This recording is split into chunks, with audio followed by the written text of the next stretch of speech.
Ada seorang orang soleh, Bapak Ibu sekalian, kisah berhubungan dengan keluh kesah kepada Allah. Orang miskin, anaknya 4-5 orang, susah hidupnya. Kisah dulu, kisah klasik. Dia lagi duduk, istrinya hidangkan makan, makan pas-pasan antara dia, istri sama anak-anaknya 5 ini. Orang miskin, susah hidupnya. Ada yang ketuk pintu malam-malam, begitu ketuk pintu dibuka, dia suruh istrinya buka. Buka, ternyata orang miskin yang lain minta makanan. Orang miskin yang lain minta makanan. Maka istrinya lihat ke suaminya, apa perintahnya nih? Suaminya bilang kasih aja. Semuanya dikasih, karena kalau dibagi dua gak cukup. Orang miskin tuh bawa anaknya banyak, gak cukup makanan. Lalu kemudian istrinya sama suaminya, suami istri orang beriman kepada Allah, tahu. Ya sudah, sabar. Tapi subhanallah, beberapa saat kemudian, kalau kita beberapa jam kemudian lah, menjelang malam hari, lebih gelap ya, sudah mulai masuk pertengahan malam, jam 12 malam, mereka kelaparan semua.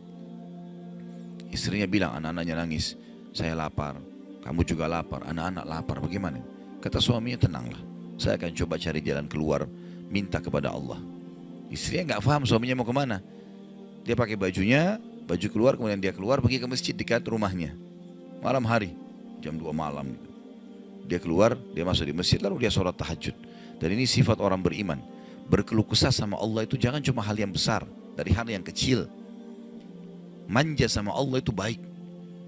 Ngeluh terus, minta terus sama Allah. Allah suka hambanya yang tamak dengan rahmat Allah. Tamak dengan rahmat Allah. Sudah sehat, minta ditambah kesehatan.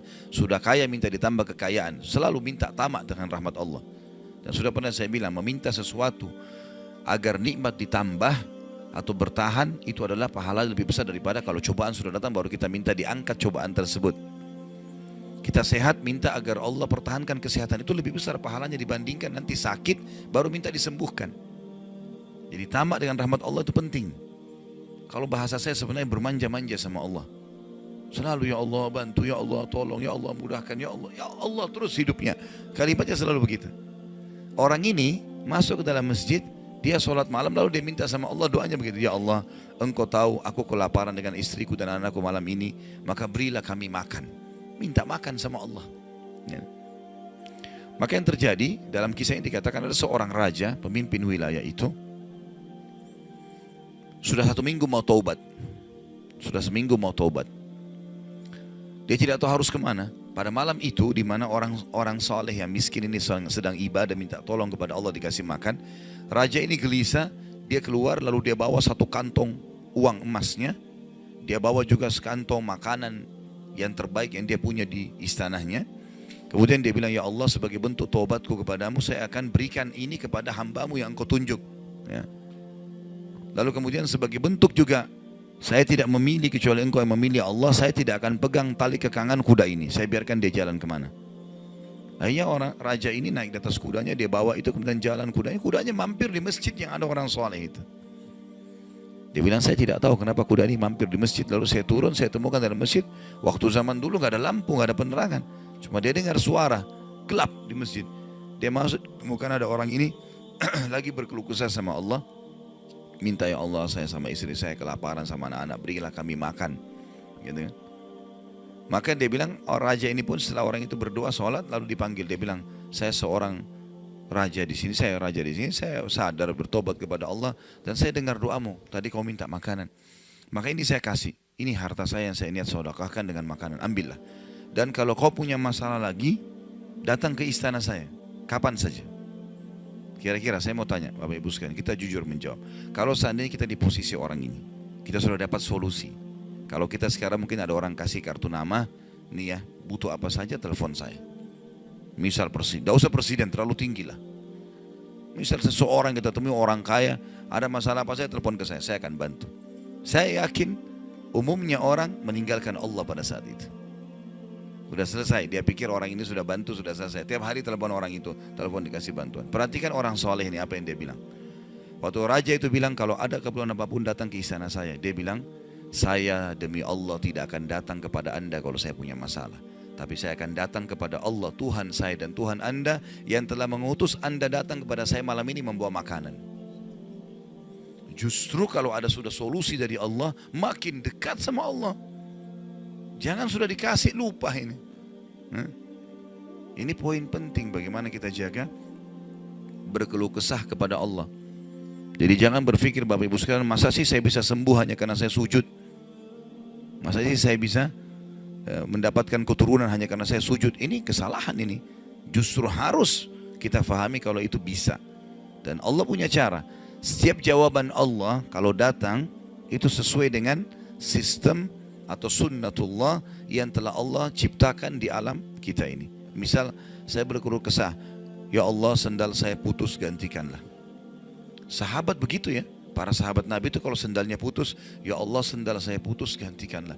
Allah nggak lemparin sendal dari langit, nggak mungkin. Tapi apa yang terjadi? Allah gerakkan sesuai dengan sistem yang ada. Allah buat ada orang lain melihat kita kasihan dikasih sendal, atau dia dapat duit dia bisa beli sendal. Jawabannya Allah begitu, dalam bentuk sinyal datangnya. Jadi harus peka menangkap itu. Kemudian selanjutnya, tentu juga yang ini tadi contoh kisah orang yang berkeluh kesah kalau berhubungan dengan cobaan dari Allah ya. Dia tidak keluh kesah kecuali kepada Allah. Sekarang kita masuk ke contoh kalau cobaan dari manusia. Tadi saya bilang orang digunjing, orang dihina, orang difitnah segala macam. Dia tidak balas kebodohan dengan kebodohan. Jangan pelanggaran dengan pelanggaran. Pasangannya selingkuh, dia juga selingkuh. Dua-dua dosa. Dua-dua dihukum sama Allah. Tidak ada urusan sama kita itu. Tidak ada urusan sama kita. Ya. Maka kisahnya seperti misalnya Abdullah bin Abbas radhiyallahu anhu pernah lagi jalan dicaci maki oleh seseorang tanpa sebab ini. Datang tiba-tiba caci maki dia. Ibnu Abbas dengarin saja apa yang disampaikan orang itu. Sudah selesai kata Ibnu Abbas, sudah selesai. Dia bilang iya, orang ini kebetulan lihat Ibnu Abbas pakai jubah baru. Ini kamu itu mentang-mentang sahabat Nabi, kamu itu pakai jubah mahal-mahal segala macam. Hasud, orang hasud gitu. Tiba-tiba bayangin kalau kita lagi naik di mobil orang ketuk kaca. Kamu kenapa pakai mobil baru? Kamu kenapa? Apa urusannya sama orang ini gitu? Mungkin kita marah-marah sama orang ini. Ibnu Abbas diam, didengarin semua, sudah selesai. Karena tidak mungkin tergerak orang ini mengucapkan sesuatu kecuali memang ada sebabnya. Dia biarin, sudah selesai kamu sudah. Baik, dibuka jubahnya, ini ambil hadiah buat kamu. Sampai orang itu malu. Sudah caci maki dikasih hadiah lagi. Dan yang dia sorotin ini adalah jubahnya Ibnu Abbas. Sampai dia menjadi muridnya Ibnu Abbas. Nah, bisa nggak kira-kira kalau orang ketuk kaca mobil, kenapa pakai mobil baru? Ambil deh mobilnya.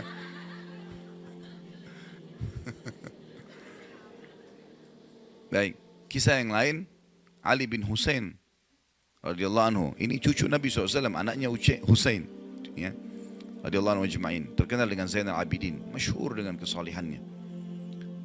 Dia pernah jalan dicaci maki oleh orang tanpa sebab ini.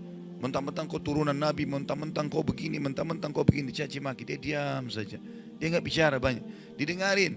Orang-orang sekitarnya sudah marah nih. Tapi karena dia diam, orang diam semuanya. Sampai udah selesai dia bilang, wahai saudaraku, kalau seandainya kamu tahu lebih banyak tentang aku, mungkin kau akan lebih banyak cerita tentang keburukan. Saya ini banyak dengan keburukan, gitu kan? Kemudian dia bilang sama orang di sekitarnya, ada pegang uang, ada bawa duit, kasih orang ini 1000 dirham dan tunjukkan alamat kita, siapa tahu dia punya hajat. Orang itu jadi tambah malu gitu ya. Karena perilaku akhlak yang mulia, dan ini yang Islam ajarkan kepada kita. Pada saat kita kepancing emosi, kontrol, tenang, jangan dibalas, gak ada gunanya itu, gak ada manfaatnya, hanya akan merusak kejiwaan kita. Kata-kata jadi kasar, hidup kita jadi tidak tenang ya. Tapi kalau kita gunakan teori syar'i ini, kita akan tenang, tetap bisa makan, tetap bisa tidur, tetap bisa segala-galanya. Baik, kita berdoa kepada Allah SWT, semoga majelis kita diberkahi olehnya dan dijadikan sebagai tambahan amal kita pada hari kiamat. Dan semoga saja seluruh amal yang pernah kita kerjakan, yang akan kita kerjakan sampai ajal menjelang datang, diterima dengan kemahamurahannya.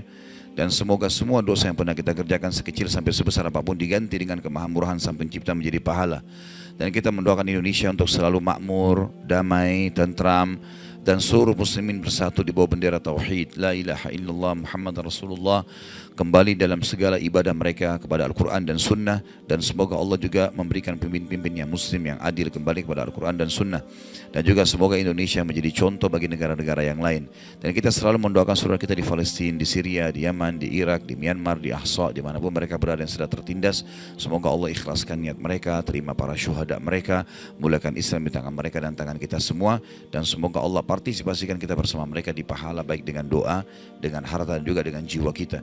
Dan semoga Allah dengan kemahamurahannya menyatukan kita semua di surga firdausnya tanpa hisab, sebagaimana yang satukan kita di majelis ilmu yang mulia ini. Allahu alam, ini mungkin yang kita sampaikan, mudah-mudahan bermanfaat. Subhanakallahumma bihamdika asyhadu an la ilaha illa anta astaghfiruka wa atubu ilaik. Wassalamualaikum warahmatullahi wabarakatuh.